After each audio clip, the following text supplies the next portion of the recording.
کچھ دیر آپ کے سامنے حاضر ہوں، دل جوئی کے ساتھ مجھے سماعت کر لیں، مچل کے بولیں یا رسول اللہ۔ غوث اعظم کی 11ویں منا رہے ہو، ہر کسی کو موقع نہیں ملتا غوث اعظم کی 11ویں منانے کا، اس لیے کہ غوث اعظم فرماتے ہیں جب تک میں نہ چاہوں کوئی بھی میرا چاہنے والا یا نہ چاہنے والا میرا نام نہیں لے سکتا۔ جب تک میں نہ چاہوں کوئی میرا نام نہیں لے سکتا، غوث اعظم فرماتے ہیں۔ اور آپ خوش نصیب ہیں، آپ قسمت والے ہیں کہ غوث اعظم نے آپ کو اپنی محفل میں بلایا ہے۔ اعلیٰ حضرت کہتے ہیں تجھ سے در، در سے سگ، سگ سے ہے مجھ کو نسبت۔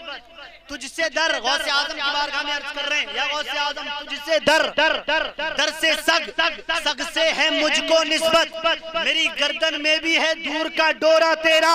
اور ڈورے کی بات آئی تو اعلیٰ حضرت نے کہا اس نشانی کے جو سگ ہیں، ڈورے کے لیے کہہ رہے ہیں اعلیٰ حضرت اس نشانی کے جو سگ ہیں نہیں مارے جاتے، حشر تک میرے گلے میں رہے پٹا تیرا، حشر تک میرے گلے میں رہے پٹا تیرا۔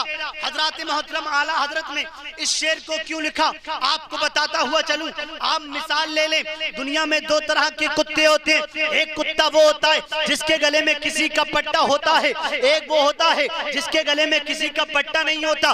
آپ نے دیکھا ہوگا جو کتا ایک ہوتا ہے پالتو، ایک ہوتا ہے پھالتو۔ پالتو جو ہوتا ہے اس کے گلے میں کسی کا پٹا ہوتا ہے، اس کا کوئی مالک ہوتا ہے، اس کا کوئی آقا ہوتا ہے، اس کی کوئی رکھوالی کرنے والا ہوتا ہے۔ اگر اس کتے کو مار دیا جائے، اگر اس کتے کو پریشان کیا جائے، اس کا مالک آ کر گریبان پکڑ لے گا، اس کا مالک آ کر گریبان پکڑ کر کہہ دے گا میرے کتے کو تم نے کیوں مارا۔ اب جو فالتو کتا ہوتا ہے وہ کبھی کسی چوراہے پر، کبھی کسی گلی میں جا کر، کبھی کسی کے دروازے پر کھاتا رہتا ہے، لوگ اس کو مارتے ہیں، لوگ اس کو پیٹتے ہیں، کوئی اس کو کچھ کرتا ہے، کوئی کچھ کرتا ہے، لیکن کوئی اس کا ساتھ دینے والا نہیں ہوتا۔ جو فالتو کتا ہوتا ہے اور جو پالتو ہوتا ہے اس کا سب ساتھ دیتے ہیں۔ اللہ اکبر کبیرہ۔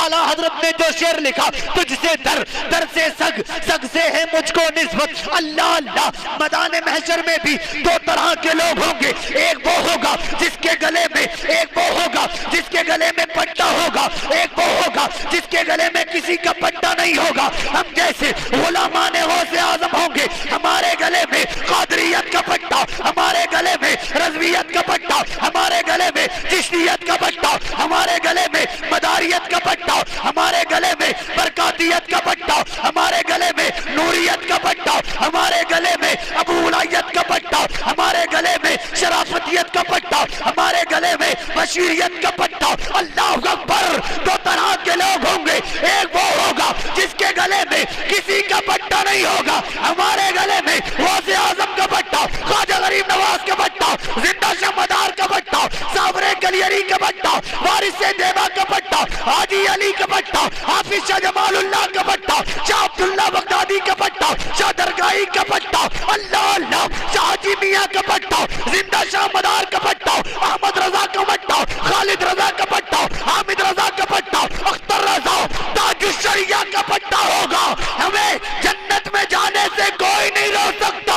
اعلیٰ حضرت نے اس کی طرف اشارہ کر کے کہہ دیا یا غوث اعظم تجھ سے در، در سے سگ، سگ سے ہے مجھ کو نسبت۔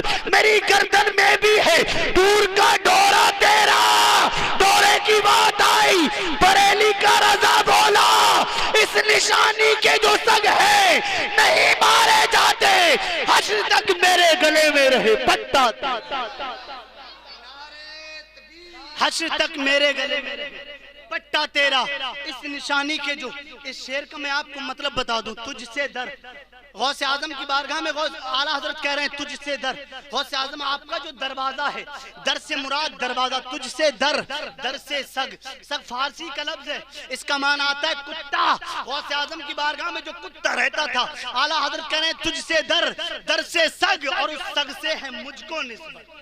آپ کا جو دروازہ ہے، اس دروازے پر جو کتا پلتا ہے، یا غوث اعظم اس کتے سے مجھ کو نسبت ہے۔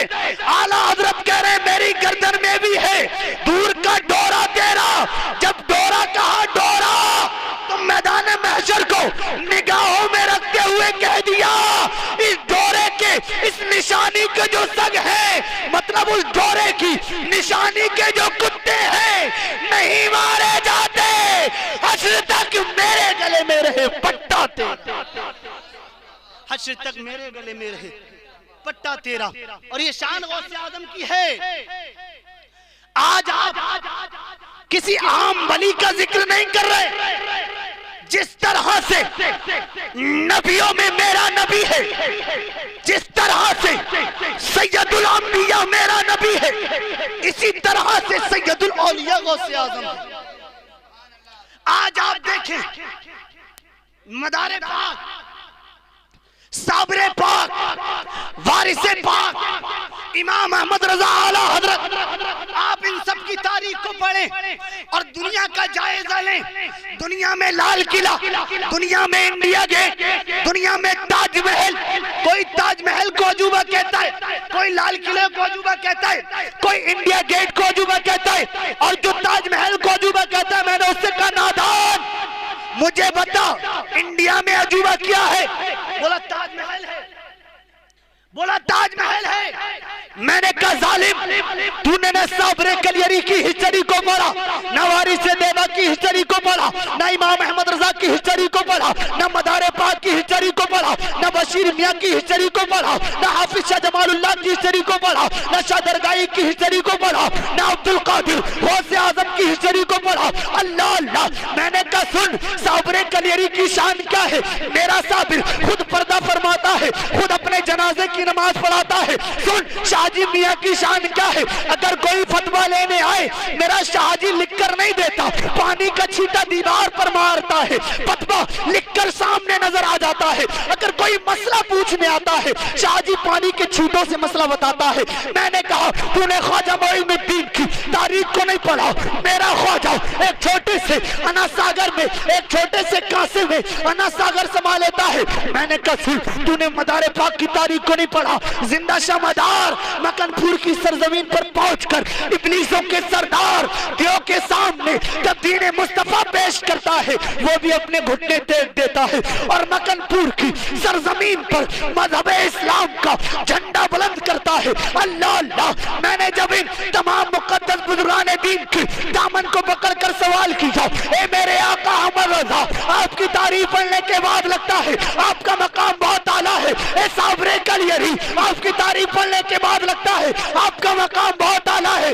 اے وارث دیوا، آپ کی تعریف پڑھنے کے بعد لگتا ہے آپ کا مقام بہت اعلیٰ ہے۔ اے شاہ حاجی میاں، آپ کی تعریف پڑھنے کے بعد لگتا ہے آپ کا مقام بہت اعلیٰ ہے۔ حافظ شاہ جمال اللہ، آپ کی تعریف پڑھنے کے بعد لگتا ہے آپ کا مقام بہت اعلیٰ ہے۔ شاہ عبداللہ بغدادی، آپ کی تعریف پڑھنے کے بعد لگتا ہے آپ کا مقام بہت اعلیٰ ہے۔ تو اجمیر کا خواجہ، مکن پور کا مدار، بریلی کا اعلیٰ حضرت، رامپور کا حافظ شاہ جمال اللہ، ان تمام مقدس بزرگان دین کی تربت سے آواز آتی ہے، اے نادان تو نے تاریخ کو نہیں پڑھا، اے نادان تو نے تاریخ کا باب نہیں دیکھا، اے نادان تو نے ابھی ہسٹری کو نہیں پڑھا کہ ہماری عظمت، ہمارا وقار، ہمارا رتبہ، ہمارا مرتبہ صرف اس لیے ہے کہ ہم غوث اعظم، ہماری شان صرف اس لیے ہے کہ ہم غوث اعظم کے غلام ہیں، ہمارا مقام صرف اس لیے ہے کہ ہم غوث اعظم کے غلام ہیں۔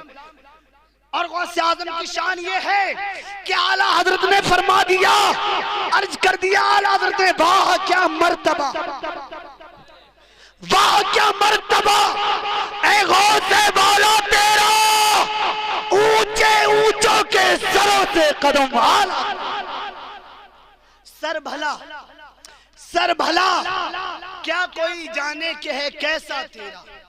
غوث اعظم تربے کی بات تو الگ، سر بھلا کیا کوئی جانے کہ ہے کیسا تیرا، اولیاء ملتے ہیں آنکھیں وہ ہے تلوہ تیرا، اولیاء ملتے ہیں آنکھیں وہ ہے تلوہ تیرا۔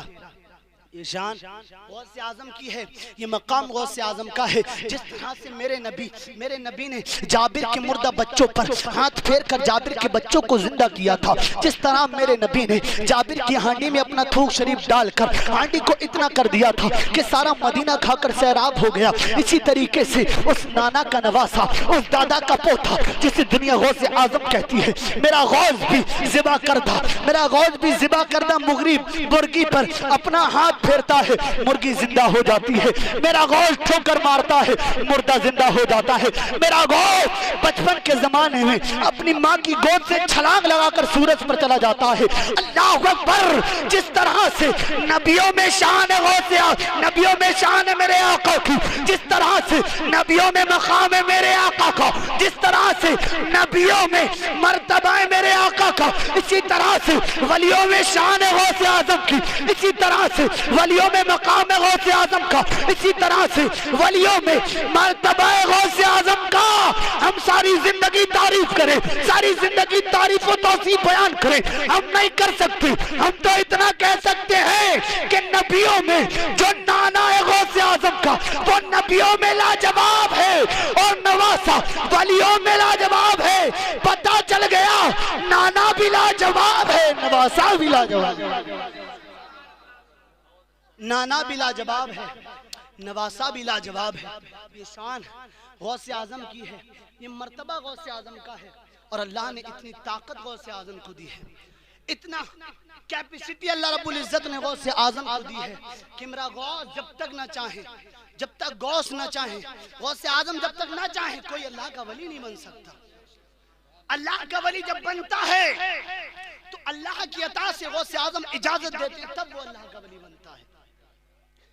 جب تک سورج نہیں نکلتا، جب تک چاند نہیں نکلتا، جب تک کہ غوث اعظم سے اجازت نہ لے۔ یہ شان کسی عام ولی کی نہیں ہو سکتی، یہ پاور کسی عام ولی کا نہیں ہو سکتا، یہ پاور صرف اور صرف حسن کا بیٹا غوث اعظم کے اندر ہے۔ غوث اعظم کس کی نسل سے؟ امام حسن کی نسل سے، امام حسن کی نسل سے غوث اعظم، اور جو حضرت مہدی آئیں گے وہ بھی امام حسن کی نسل سے۔ تو جس کا نانا اتنا لاجواب ہو کہ جس کے نانا کو میرے نبی نے اس کے گلے کو چوما ہو، اس کے ہونٹوں کو چوما ہو، جس کا نانا اتنا لاجواب ہو، نواسا تو ویسے ہی لاجواب ہے۔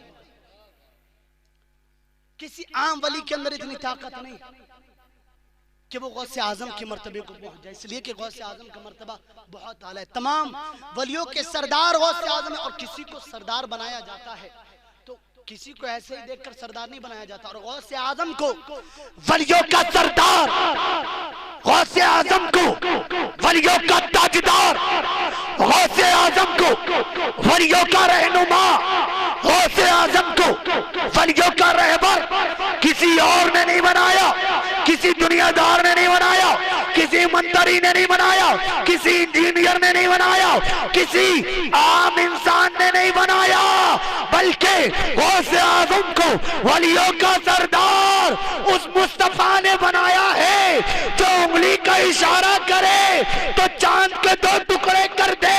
ولیوں کا سردار غوث اعظم کو کسی دنیا دار نے نہیں بنایا، بلکہ احمد مختار نے بنایا،